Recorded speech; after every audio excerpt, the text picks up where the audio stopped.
사도행전 27장 1절에서 12절 내용입니다. 1절 우리가 배를 타고 이달리아에 가기로 작정됨에 바울과 다른 죄수 몇 사람이 아구스도대의 백부장 율리오라는 사람에게 맡기니 2절 아시아 해변 각처로 가려 하는 아드라 뭇데노 배에 우리가 올라 항해할세 마게도냐의 데살로니가 사람 아리스토다고도 함께 하니라. 자, 이제 드디어 바울이 이탈리아로 옮겨갈 이제 날이 되었습니다. 그래서 바울과 또 이제 그 외에도 이제 황제에게 상소한 몇 명의 죄수를 데리고 이제 그 호송을 하게 되는데요. 이 호송은 아구스도대라는 이 부대의 백부장인 율리오라는 사람이 맡게 되었습니다. 그런데요, 이 바울의 호송에는 여기 보니까 데살로니가 사람 아리스다고도 함께 하였다라고 돼 있는데, 바울이 아무래도 로마 시민권자이기 때문에 아마도 그의 그 이제 시종 노예라는 자격으로 아마 이 그 아리스다고가 함께 한 것으로 보입니다. 아리스다고는 우리 이전에 나왔지 않습니까? 에베소에서 소동이 일어났을 때 바울과 함께 이제 체포되었던 인물이 아리스다고잖아요, 그죠? 이 그 아리스다고가 이번에는 호송 시종 노예의 자격으로 바울과 함께 승선하고 있는데요. 이후에 바울의 서신서에 보면은 이 아리스다고가 계속 등장하고 있습니다. 성경에 보니까요, 이 나와 함께 갇힌 아리스다고가 다고라는 이름으로 골로새서에서도 나오고요. 빌레몬서에서도 보면 나의 동력자 아리스다고가 문안한다라고 하면서 빌레몬서에서 나오고 있는데요.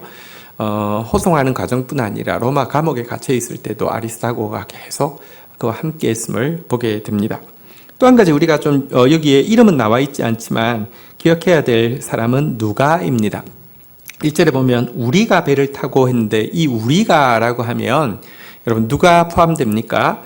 이 사도행전은 누가가 썼잖아요. 그러니까 누가가 포함이 되는 것입니다. 사실 우리가라는 표현은 여기 이제 사도행전 21장에 이제 나온 이후에 2년 만에 지금 새로 나오는 것입니다. 가이사라에 바울이 구금되어 있는 2년 동안에 사실은 이 바울이 안전하기도 했고 복음 사역과는 별 상관없는 그냥 벨릭스가 돈 좀 벌까 해서 불러냈다가 넣었다가 불러냈다가 넣었다 이거밖에 안 했기 때문에 바울은 누가에게 휴가를 주었고 누가는 누가복음을 기록할 자료를 얻기 위하여서 예루살렘과 유다 전역을 이렇게 돌게 되었는데요. 바울이 이제 이탈리아로 가는 날짜가 확정되자 누가가 다시 조인한 것을 우리가 추측할 수 있습니다. 바울이 바울 될 수 있었던 것은 이처럼 정말 자기를 온전히 헌신한 이름 없는 동력자들이 있었기 때문임을 우리는 이 본문에서 다시 확인하게 됩니다. 하나님께서 이제 복음을 위하여서 갇힌 자로서 메인 자로서 로마로 가는 바울을 위로하기 위해서 누가도 보내주시고 아리스다고도 보내주신 것입니다. 자, 그리고 율리오라는 백부장이 호송을 맡았는데요. 3절 이튿날 시돈에 되니 율리오가 바울을 친절히 대하여 친구들에게 가서 대접받기를 허락하니, 이 율리오라는 백부장도 호송하는 기간 동안에 바울에게 굉장히 친절을 베풀었습니다. 그래서 이 배 아드라 뭇데노라는 곳에서부터 이 아드라 뭇데노는 이제 이 터키 반도 이 이제 서쪽 끝에 있는 항구인데요. 여기서부터 이제 수리아 지역에 있는 여러 곳, 이제 뭐 가이사라, 또 시돈, 뭐 이런 여러 곳을 오가는 배인데요. 이 배가 시돈에 도착했을 때에는 친구들의 대접을 받도록 이렇게 허락을 해 주었습니다.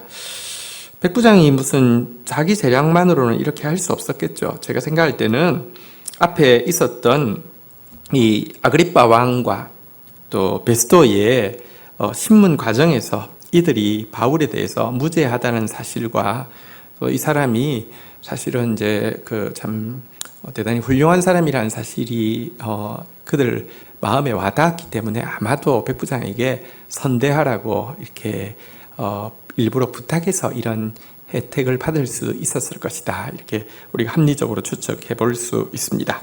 자, 이제 4절 보겠습니다. 또 거기서 우리가 떠나가다가 맞바람을 피하여 구부로 해안을 의지하고 항해하여 5절 길리기아와 밤빌리아의 바다를 건너 루기아의 무라시에 이르러. 자, 그리고 이제 배를 이 시돈에서부터 이 루기아에 있는 무라시까지 이제 옮겨가게 되었습니다. 여기 이제 시돈은 시리아 쪽에 있고요. 또 이제 이 무라라는 이 도시는 루기아니까 이 터키 반도 이제 그 남쪽 한 남쪽 항구 정도까지 겨우겨우 옮겨가게 되었습니다. 자, 그런데요, 그 다음 여정을 한번 볼까요? 6절. 거기서 백부장이 이달리아로 가려 하는 알렉산드리아 배를 만나 우리를 오르게 하니.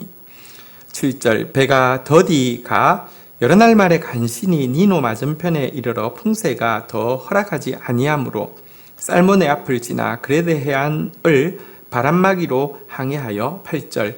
간신히 그 연안을 지나 미앙이라는 곳에 이르러니 라세아시에서 가깝더라. 자, 배가 사실은 먼저 탔던 배 아드라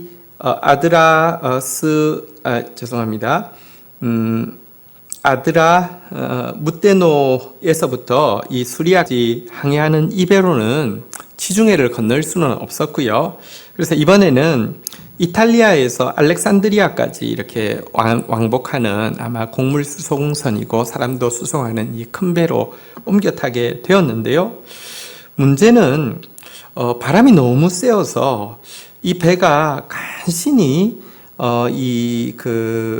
니도라는 곳에서 이르렀다가 그 그레데라는 섬의 미양까지 이제 겨우 도착했다라고 되어 있습니다.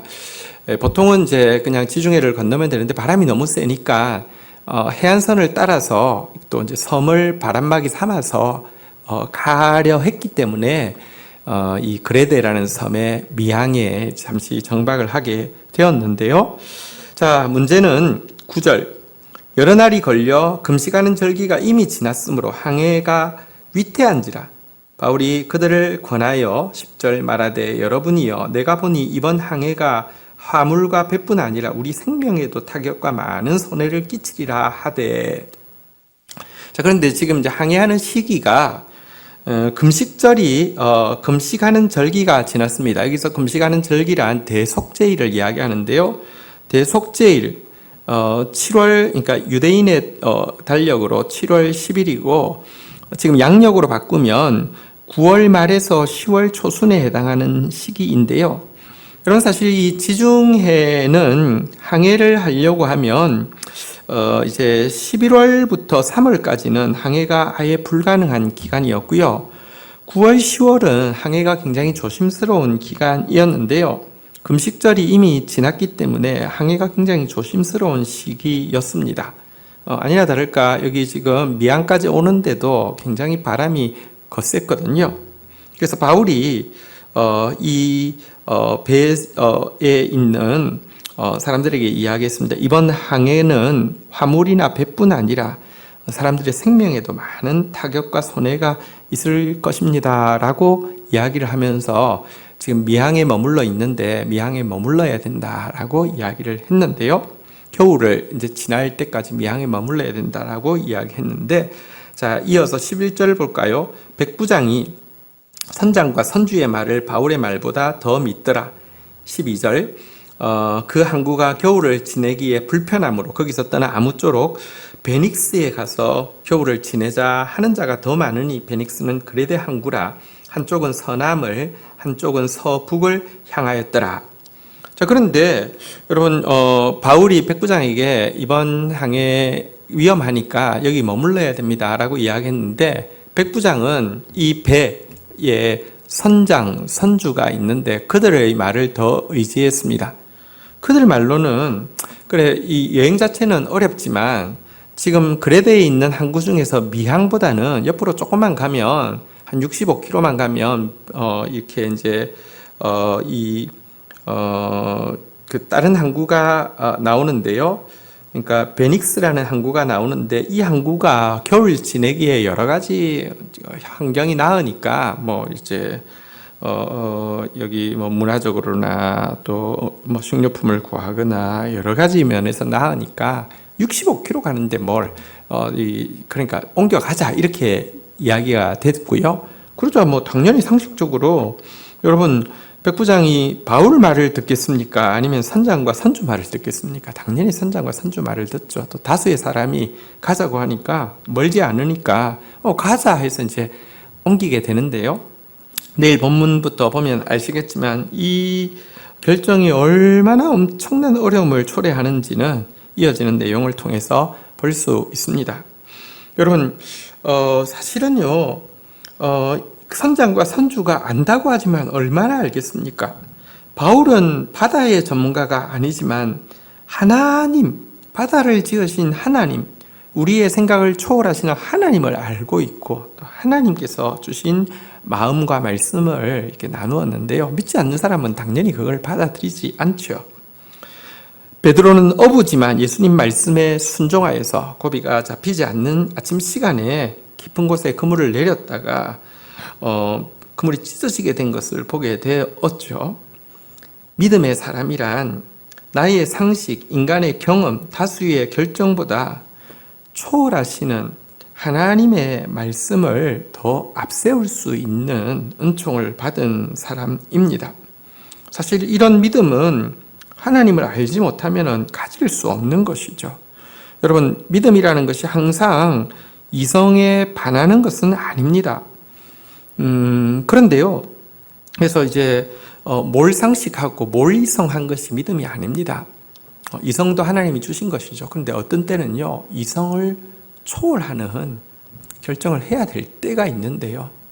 그것을 믿을 수 있는 것은 초월하시는 하나님을 향한 믿음을 가진 사람만이 할 수 있는 일이지요. 그래서 사실 우리가 하나님을 신뢰할 수 있는 믿음은 그 자체가 놀라운 선물입니다. 이 선물을 받아 누리는 은총을 받았는데요. 이 선물을 우리가 하나님의 말씀에 민감하고 익숙함으로 말미암아 또 누릴 수 있는 사람이 실질적으로 누릴 수 있는 사람이 되는 축복을 같이 나누었으면 좋겠습니다. 오늘 주신 말씀 붙잡고 기도하며 나가도록 하겠습니다. 하나님, 바울이 로마로 압송되는 과정에서 참 아리스타고와 또 누가와 같은 귀한 위로자들이 함께 했음도 보게 됩니다.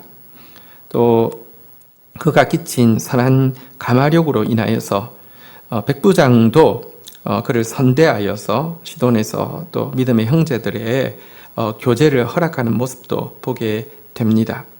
우리가 그리스도를 위하여서 매이고 그리스도를 위하여서 고난받을 때 주님께서 주시는 이런 참 소중한 동력자의 위로와 사람을 통한 또 위로가 있음을 인하여서 감사합니다. 하나님, 이 여행이 사실 인간적으로는 선장의 말이 맞고 선주의 말이 맞지만 하나님을 의지하고 또 하나님의 사명자로서 이 배에 타 있는 바울의 말이 결국은 맞았음을 고백하게 됩니다. 하나님, 저희가 단지 상식에 매여 있고 경험에 매여 있고 인간의 결정에 매여 있는 사람은 되지 않게 하여 주옵소서. 그렇다고 저희가 몰상식하고 비이성적인 사람이 되어서는 안 되겠습니다. 참으로 상식이 통하고 이성이 통하는 사람이 되되, 그러나 모든 지혜를 초월하시는 하나님의 말씀에 더 큰 권위를 둠으로 말미암아 이런 믿음을 가진 사람만이 누릴 수 있는 이 축복을 누리는 그런 믿음의 사람 되어질 수 있도록 은혜를 더하여 주옵소서. 예수 그리스도의 이름으로 기도 올립니다. 아멘.